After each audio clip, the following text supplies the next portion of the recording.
Welcome, everyone, to the very top of the Royal Mile. Look around you.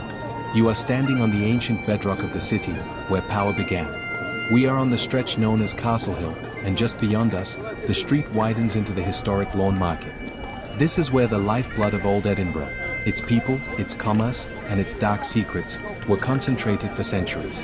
Castlehill is the oldest part of the Royal Mile, the main spine running down the volcanic tail from the castle rock. While the castle itself was the seat of kings, this ground beneath us was the seat of a grim form of justice.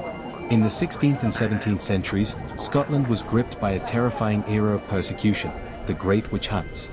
Historians estimate that up to 4,000 people were tried for witchcraft in Scotland, and a tragic number of them met their end right here on this small rise. Over 300 people, mostly women, were executed, strangled, and then their bodies burned at the stake. This was the most active site of such executions in the whole of Scotland. If you look to the wall just below the castle esplanade, you will see the witch's well. It's a small, ornate cast-iron fountain, designed in the late 19th century as a tribute, if a slightly ambiguous one, to those who perished. It's a powerful, sobering reminder that this ground, which offers the most spectacular views of the city today, was once witness to one of the darkest chapters in our history. Now, let's turn our attention down the gentle slope. We transition from Castlehill into the Lawnmarket. The name itself tells you its history. It was once the open-air market where linen cloth, or lawn, was sold. Imagine this street in the 17th century. Edinburgh was one of the most densely populated cities in Europe, packed tightly behind its defensive walls. The wealthy, the poor, the merchants, and the lawyers all lived in vertical harmony, or perhaps disharmony, in towering tenement buildings, known as lands, that sometimes reached 10 or 12 stories high. Take a look at the architecture here. The buildings often feature a projecting upper level over the street. This practice, known as foreshotting, was a cunning way for owners to maximize their floor space and their rent in a city where ground space was incredibly valuable. The Lawnmarket is famous for two types of historic buildings, the surviving tenements and the hidden closes and courts. Gladstone's Land. On your left, you'll see one of the best examples of a surviving 17th century tenement, Gladstone's Land. Originally built in the 1550s, this meticulously restored building shows you exactly how the wealthy, and later the less affluent, lived. Notice its beautiful, arched stone arcade at street level, a feature that was once common here. Riddle's Court. Step into any one of these narrow, tunnel-like closes or courtyards, like the magnificent Riddle's Court, and you step back in time. These closes were once the exclusive entrances to the inner-city estates of the rich.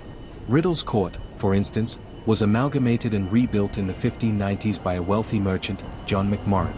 It was so grand that in 1598, it hosted a magnificent banquet for King James VI and his wife, Anne of Denmark. These quiet, cobblestone spaces were where the aristocracy lived before they moved to the new town. As you walk further, you reach a truly pivotal junction, defined by the Lawnmarket. To our left, the road steeply descends. This is the West Bow, which winds down to the Grassmarket.